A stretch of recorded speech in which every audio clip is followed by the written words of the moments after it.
여러분 안녕하십니까. 법률사무소 국토의 김조영 대표 변호사입니다. 이번 시간에는 CM 회사가 필요한지, 그리고 공사 중에 보면 하도급업자, 숨어있는 업체죠. 하도급업체가 가장 중요할 수 있다는 내용을 가지고 공사계약서를 한번 보도록 하겠습니다. 이 강의는 매일 저녁 9시에 업로드가 되고 있고요. 지금은 재건축 재개발의 이 강의가 들어가는데 일반 부동산 건설도 9시에 동시에 올리도록 하겠습니다. 그래서 꼭 9시 되면 보셔가지고 매일매일 어떤 게 올라왔는지 한번 관심 있게 보셔가지고 재건축 재개발 하실 분들, 아니면 일반 부동산 건설, 아니면 부동산 정책에 관련된 것도 같이 올리도록 할 테니까 많이 이용해 주시기 바랍니다. 홈페이지 들어가서 있으니까 참조하시고요. 첫 번째, 이제 여러 가지 조문을 하면서 그 중에 이제 CM하고 하도급업체 설명을 하도록 하겠습니다. 공사감독원이라는 조문이 32조에 나오는데 이 내용을 보면 다음과 같이 되어 있습니다.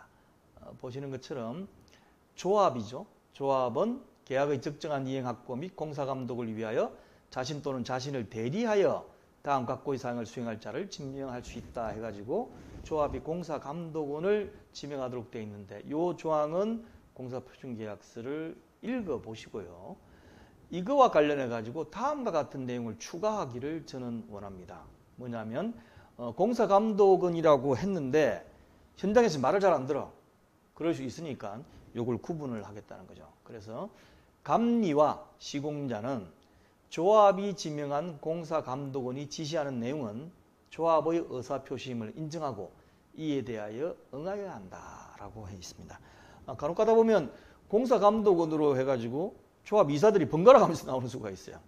그러지 마시고 한 사람을 딱 지명해가지고 제대로 공사감독을 있도록 해가지고 하시는 게 좋을 것 같습니다. 그 다음에 이제 33조 건설사업관리자인데 이게 이제 CM입니다. 조문이 어떻게 되어 있냐면 다음과 같이 되어 있어요. 조합은 본 계약 이행의 완성도를 높이기 위하여 건설산업기본법에 따른 건설사업관리자를 선정할 수 있으며 이 경우 시공자는 해당 건설사업 관리자가 조합과의 계약 내용에 따라 업무를 수행하는 데 지장이 없도록 적극 협조해야 한다라고 되어 있는데 공사와 관련해 가지고 건설사업 관리, 보통 CM이라고 하는데 컨스트럭션 매니지먼트입니다. 보시는 것처럼 이렇게 되어 있어요. 읽어보겠습니다. 건설공사에 관한 기획, 타당성 조사, 분석, 설계, 조달, 계약, 시공관리, 감리, 평가 또는 사후관리 등에 관한 관리를 수행하는 것을 말한다. 그런데 여기에 보면 건설공사에 관한 기획, 타당성조사, 분석, 설계 이거 다 필요 없잖아요. 재건축조합 같은 경우는 이미 공사계약이 체결되어 있고 그 다음에 설계자에 의한 설계도 나와 있는 상태에서 공사감리도 있고 우리 조합에서 나가는 공사감독원도 있는데 CM이 할 수 있는 게 뭘까? 간혹 가다가 CM업체를 선정하는 조합이 있어요. 그래서 저는 과연 CM업체가 할 수 있는 게 무엇일까? 용역비도 꽤 되는 경우도 있는데 무엇일까라는 데 대해서 잘 모르겠습니다. 저는 잘 모르겠으니까 한번 조합에서 알아서 판단을 해보시기 바랍니다. 자, 그 다음에 34조 공사현장 대리인입니다. 공사현장 대리인인데 여기에 보면 시공자가 이제 공사현장 대리인을 지명하는 거죠. 이게 흔히 말하는 현장소장입니다. 현장소장이니까 이것도 문도 별로 문제가 될 거 없고요.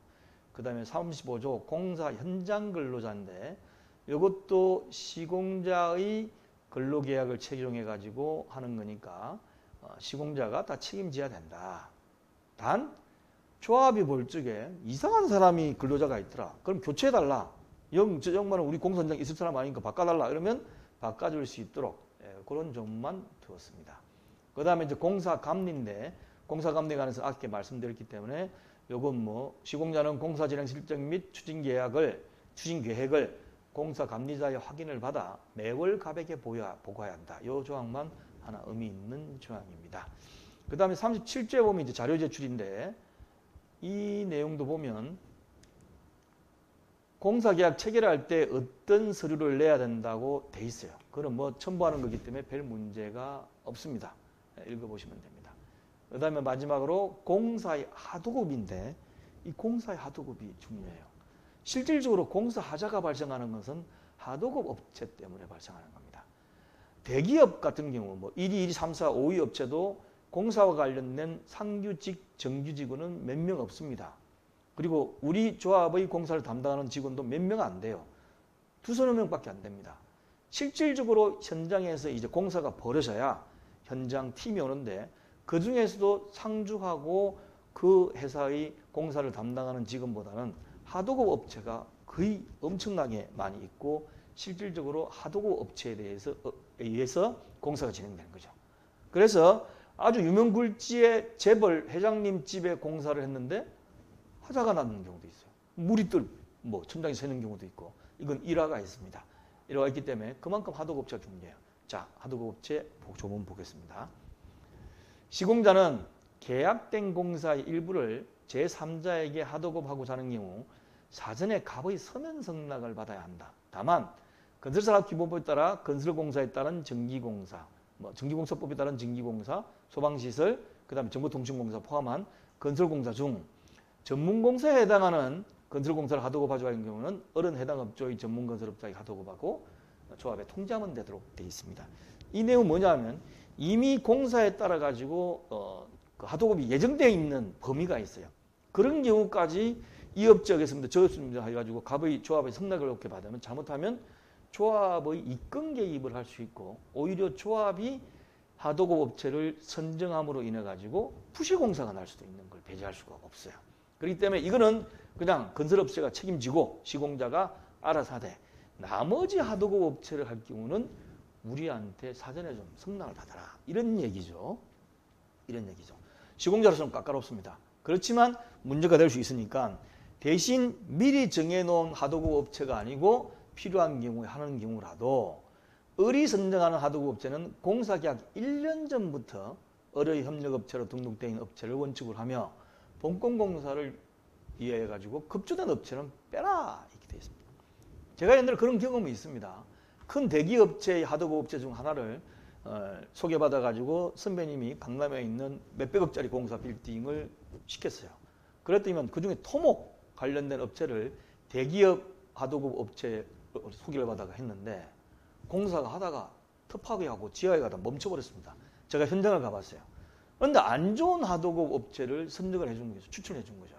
그래서 그분은 그것 때문에 금융비용부터 굉장히 고심을 했고 완전 사지 빠질 정도로 완전히 피해를 입었습니다. 그렇기 때문에 그만큼 하도급 업체를 입건 개입을 통해 가지고 해주면 안 되니까 최소한 1년 전부터 협력 등록되어 있는 업체 중에 사라. 그 중에서 우리가 보고 그래도 소문이 안 좋은 것은 안 된다라는 식으로 해가지고 승낙을 받도록 만들어 놓은 조문입니다. 시공사의 경우는 가급적 이 조문을 없애려고 그래요. 없애려고 그러는데 원래부터 되어 있는 전문공사 같은 경우는 니네들이 우리는 타치 안 하겠다. 대신 그거 말고 하는데 니네들 누구 이사도우미다 대표이사가 추천했다 그래가지고 집어넣어가지고 이제 올해부터 처음 시작하는 사람들 이런 사람들 집어넣어가지고 화단할 수는 없지 않느냐. 이거 반드시 해라 라고 꼭 하시기 바랍니다. 그 위에 나머지 조항은 별 문제가 없습니다. 별 문제가 없기 때문에 보시고 선택하시면 될 것 같습니다. 자, 그러면 앞으로 매일 9시에 올라가는 동영상 강의 재건축 재개발 부동산 건설 다 시청해 주시기 바랍니다. 감사합니다.